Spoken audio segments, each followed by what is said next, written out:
కుమారుడా నీకేమి కావాలో కోరుకోను దేవుడు ఎందుకు అడుగుతాడు తెలుసా?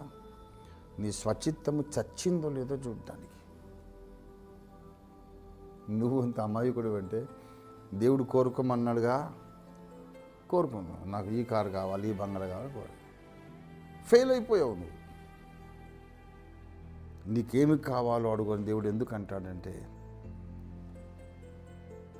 నీ నుండి ఒక జవాబు దేవుడు ఆశిస్తున్నాడు. అదేం జవాబు అంటే, నా కుమారుడా నీకేం కావాలో కోరుకోమని దేవుడు అన్నప్పుడు నీవు అనగలగాలి, దేవా నేను కోరుకోవడం ఏంటి, నాకేం కావాలో అడుగు అన్నావు కదా, నాకేం కావాలో చెప్తున్నాను. అసలు నేను లేకముందు, భూగ్రహము లేకముందు, విశ్వమే పుట్టకముందు, సమీపించరాని తేజస్సులు నీవు ఆలోచించినప్పుడు ఈ భూమి మీద నా ద్వారా ఏదేది జరిగించాలని ఒక ప్లాన్ నువ్వు గీసుకున్నావు. అది నేను నెరవేర్చగలిగినట్లు శక్తిని, కృపను, జ్ఞానమును, అవకాశము దయచేయి తండ్రి.